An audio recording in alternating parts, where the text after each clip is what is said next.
Our next tutorial will cover data processing in AutoML. AutoGluon's one-line fit behind the scenes implements a complete AutoML pipeline that takes in raw data and outputs accurate predictions. This involves steps like splitting the data into, say, training and validation folds, pre-processing the data so that ML models can actually operate upon it, training individual models, optionally tuning their hyperparameters, optionally ensembling their predictions together, and optionally engineering extra features or selecting a subset of features to feed into our predictors. So what is data processing? Most ML models are just designed to operate on numerical vectors, often only numbers in certain ranges as well. So typically we'll need to transform raw data into this sort of format for the models to actually learn from. Here we're going to assume that you're mostly familiar with standard data pre-processing techniques, and we're going to focus on some subtle issues that may arise and are critical to building a robust, performant AutoML system. If you're not that familiar with basic data processing techniques, please check out these resources.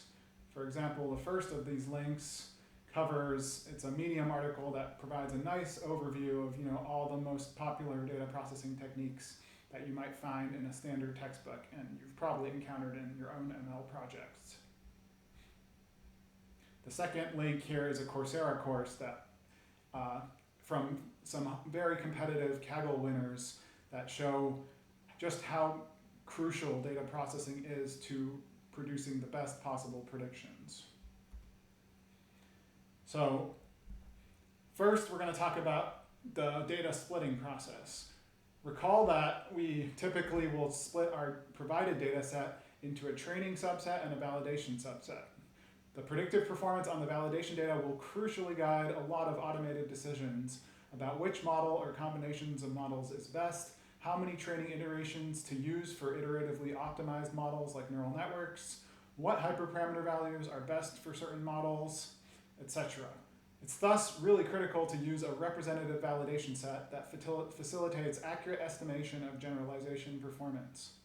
However, we don't want to hold out too much training data for validation, since then less data is available for actually fitting our model's parameters. Once the validation set reaches a certain size such that we can accurately estimate predictive performance on new data, additional validation set increases will only marginally improve our estimates. While the size of the validation data reset. Once the validation set reaches a certain size such that we can accurately estimate predictive performance on new data, additional validation set increases will only marginally improve these estimates. While the size of the validation data determines the variance of our performance estimates, how biased these estimates are is determined by the number of modeling decisions we base on the validation performance that we see. By default, AutoGluon will select the fraction of data to hold out for validation as follows. Between 5,000 and 25,000 examples, we hold out 10% of the data, as we want to grow the validation set to a stable 2,500 examples. That is sort of a baseline level that allows us to reasonably estimate held out performance. For larger samples, we only hold out around 1% of the data, which suffices to accurately estimate validation performance if the data set is really large, while allowing us to train on most of the data. If hyperparameter tuning is performed, then we actually double the size of the validation set to mitigate the bias introduced by choosing many hyperparameter values adaptively based on the same validation data. Note that for smaller data sets, it's probably desirable to utilize multiple training validation splits, i.e. k-fold cross-validation, which we'll discuss in a future tutorial. When we do the split, we typically employ class stratification for classification problems. Here we match the proportions of each class between the training and validation data, which prevents a shift in this class label distribution that might otherwise simply arise due to random chance. Here, extremely rare classes remain an issue, and AutoGluon will by default just discard all data from classes that occur under 10 times in the data set. This can be actually adjusted via a user-specified argument label count threshold. AutoGluon trained models thus never predict these discarded classes because the models could anyway only learn very little about them. but we make sure to remember to take them into account when evaluating predictive performance on the validation data. Whether or not a random training validation split is appropriate for a particular application is hard for an AutoML system to determine by itself. It often requires domain knowledge. If you believe that your future test data will actually come from a different distribution than the training data, you should aim to provide the validation set you believe is most representative of the test distribution. For example, data are often collected at different times where some of the predictive relationships might vary over time, and the goal often is to predict on data that will be received at future times. Here, a reasonable strategy might be to reserve your most recent data as the validation set and use the data prior to that as your training set. This will mimic the time difference from the training data that will be encountered during inference. With AutoGluon, we can specify a manual validation set via the tuning data argument like this. Here, we are first performing the steps we just walked through in the previous tutorial, loading the data, loading our manually chosen validations data set. In this case, it's just coming from a different file which contains additional patients' data. And then we are fitting our predictor here, specifying what data to use for validation. Here again, we just use a 30-second time limit, and again, we're doing everything in these tutorials on just a tiny subsample of the data. So we really encourage you to try things out with larger subsamples to really see what realistic performance should look like. So here we can fit the model now with our custom validation set. And again, here's what the training data looks like. Here's what the validation data looks like. It looks the same as the training data. It's just the same features measured in new patients. Here we see the fit process. We can see that here that there was 600 rows also specified for validation data. Again, we're just subsampling all the data here, so the validation data just happens to be the same size as the training data, which you would not have in practice. And then AutoGluon just trains its models once again. So here, each time it's reporting the validation accuracy of a model, it's now being measured on that provided tuning data. And finally, we can call the leaderboard function again up here.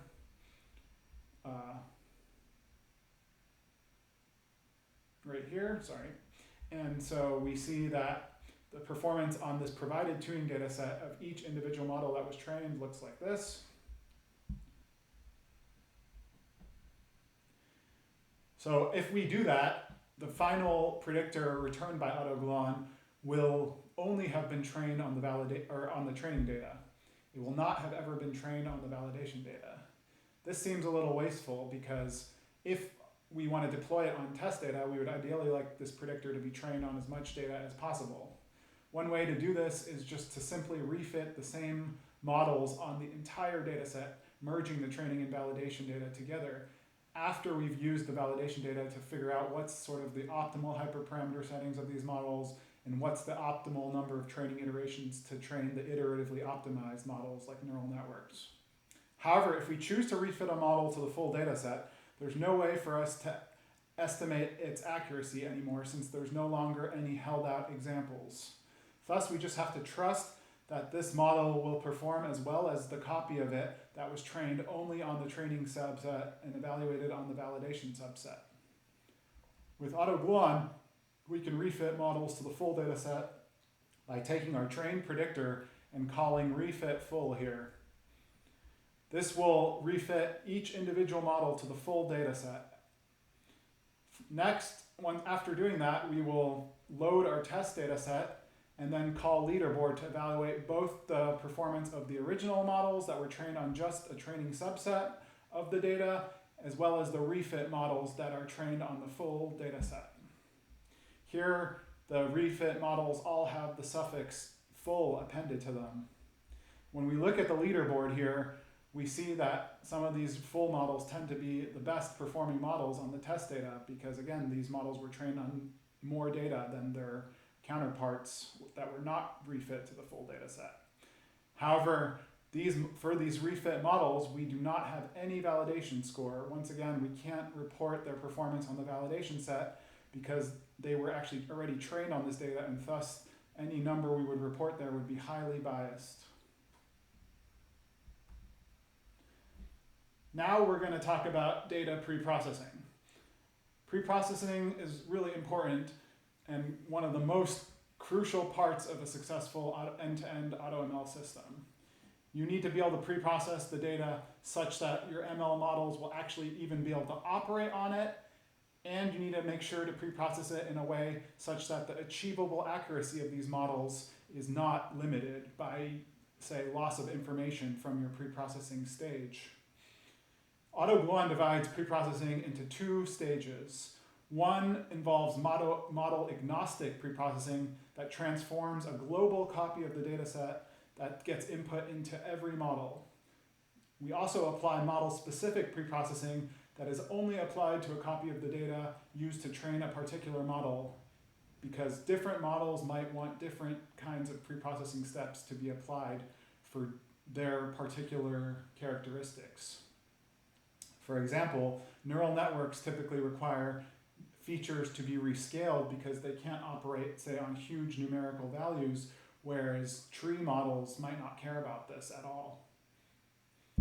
In AutoGluon's model agnostic preprocessing stage, we classify each feature as either numeric, categorical, text, or datetime.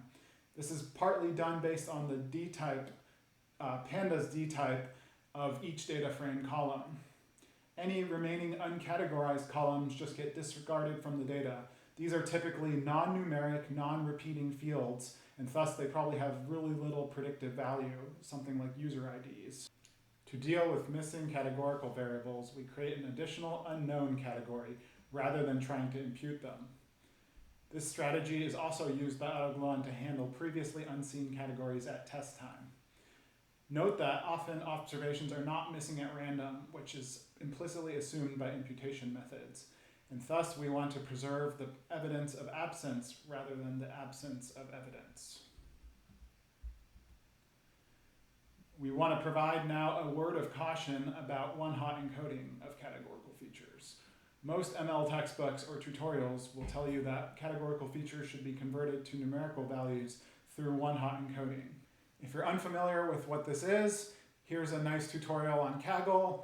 Basically, if your raw data from a categorical feature is on the left, the one-hot version of this data would look as it does on the right after preprocessing.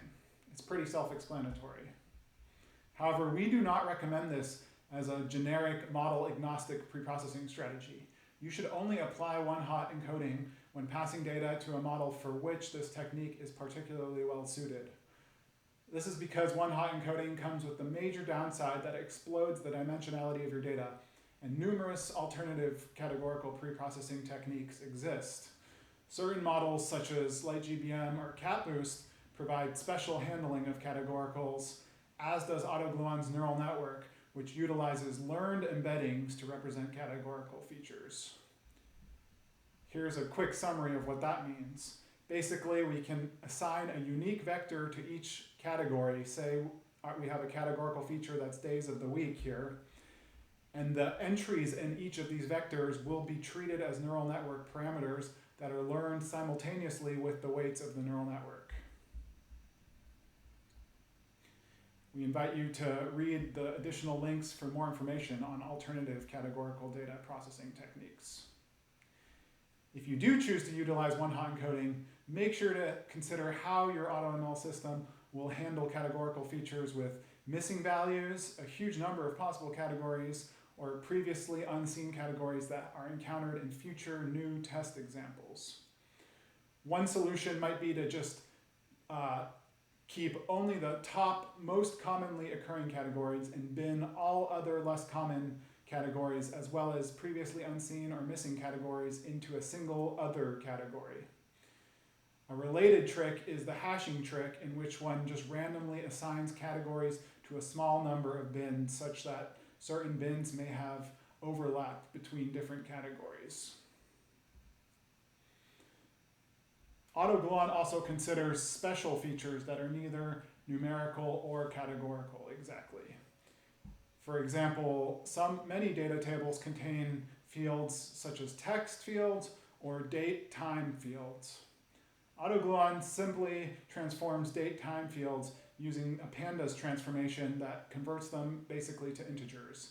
Much richer strategies exist to handle date-time features, such as the Fast AI library shown here, which provides a featureization of dates, for example, into many individual features like the year, the month, the week, the day of the week, whether it's the start or end of the month, etc., can all be represented as separate pieces of information that may help your ML models.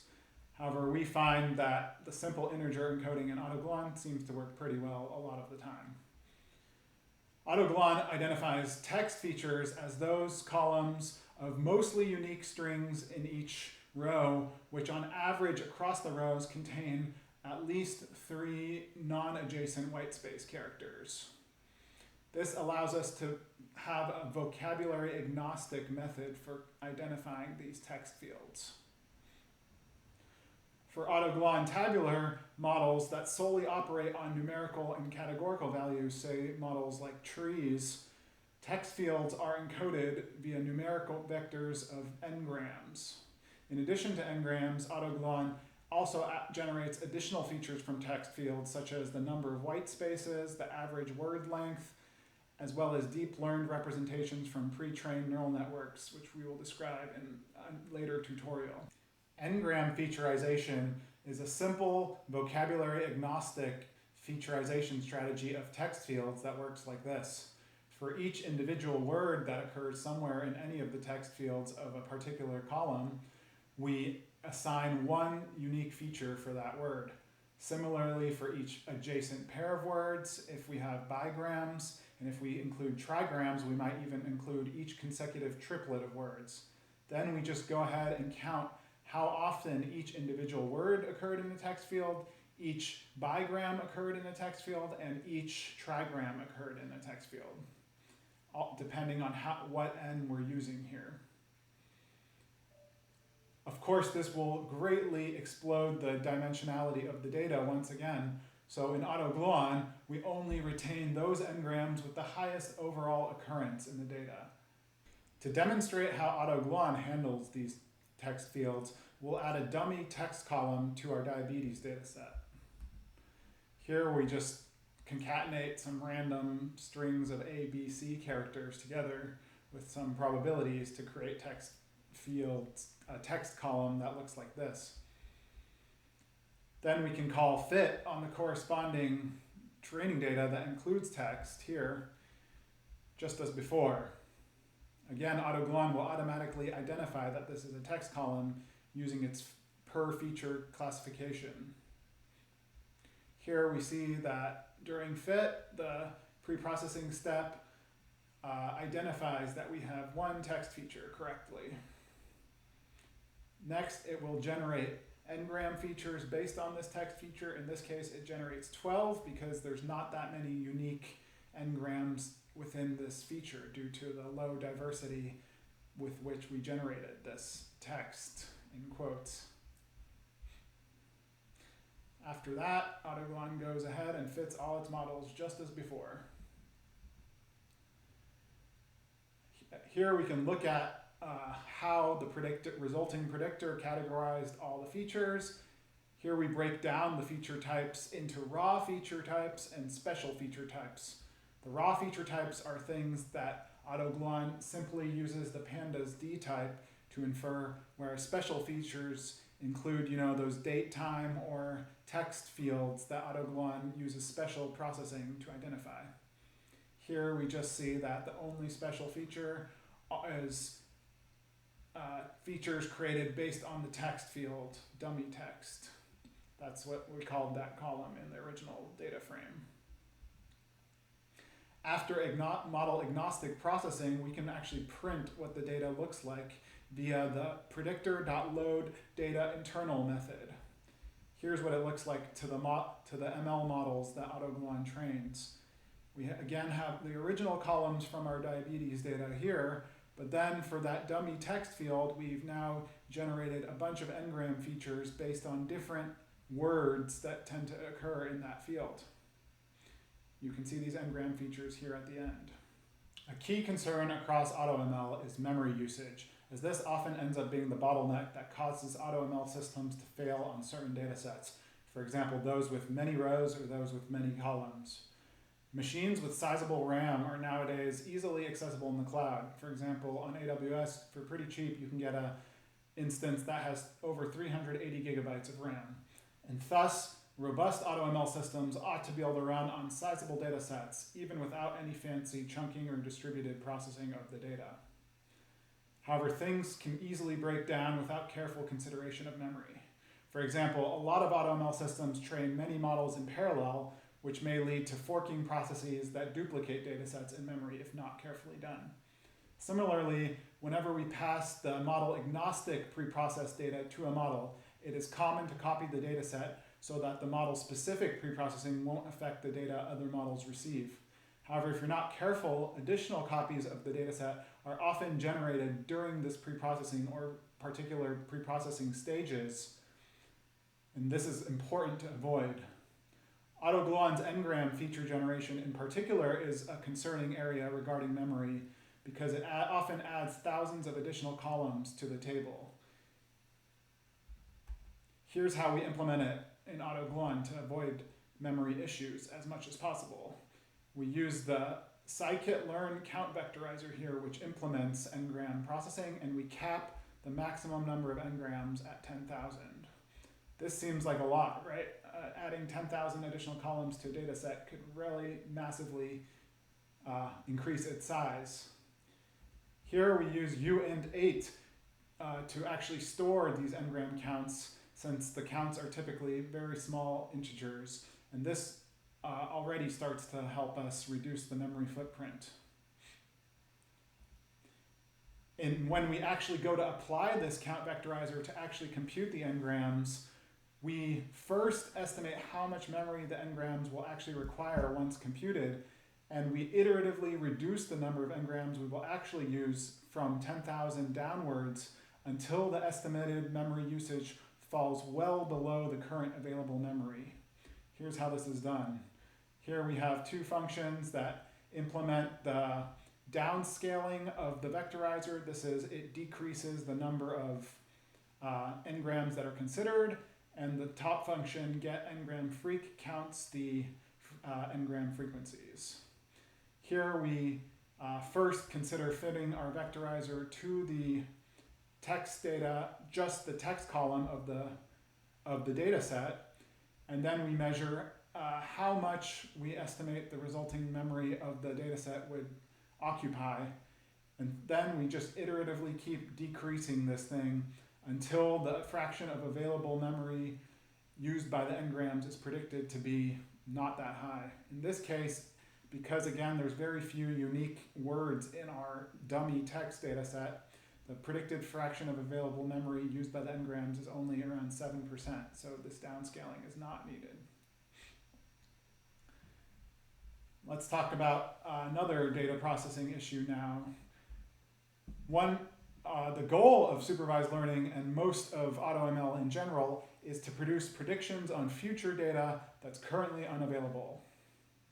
This means whenever we split the data into training and validation sets, we should actually compute all the statistics, say for rescaling numerical features, on only the training data alone, and then just use those same pre-processing statistics on the validation data. This is important because it will realistically reflect what we will have to do in the future, as we cannot compute those statistics based on future data. So if you were to compute your pre-processing statistics based on the entire training plus validation data, you might get slightly inflated performance numbers on the validation data. However, there's a different setting of supervised learning, which is called transductive learning. Here, instead of being asked for predictions on unknown future data, we only need to provide predictions for a particular test data set that's already available. If you think about, say, Kaggle competitions, they give you the test data ahead of time. It just doesn't have labels, but you know exactly what data you need to predict on. And there are many real applications of machine learning that fit within this paradigm. In this context, it's very safe to actually do all the data processing on the combined training and unlabeled test data. And it's in fact preferable to actually boost the accuracy. For example, this joint pre-processing over both the train and test data can help you if some numerical values extend beyond their range in the training data, or some categorical features take values previously unseen in the training data in the test data. In AutoGluon, you can do this pretty easily just by passing unlabeled test data as the tuning data argument rather than labeled validation data. It will automatically assume the reason you pass this data is for pre-processing, and it will just merge it with the training data when computing statistics used in pre-processing. Here we show an example. Again, we just call task.fit. Here, just passing in unlabeled test data here as our tuning data argument. And AutoGluon will run its fit, and it will do the pre-processing here, merging both the unlabeled test data and the training data together, but then it will just split the training data in order to create a validation set that has labels for evaluating the resulting accuracies of models. Here's some references for you to look at. The top two here talk about feature pre-processing in general and are good surveys for you to learn more. This one talks about the different alternatives to one-hot encoding that you can apply to categorical features. This talks about learned embeddings for categorical features that you can use with neural networks. They're particularly powerful for categorical features that have many possible categories. Finally, we encourage you to again look at the AutoGluon Tabular paper that goes into deep detail about the pre-processing applied inside of AutoGluon. And if you're interested more on this transductive learning setting, you can read the original paper by Vladimir Bakman.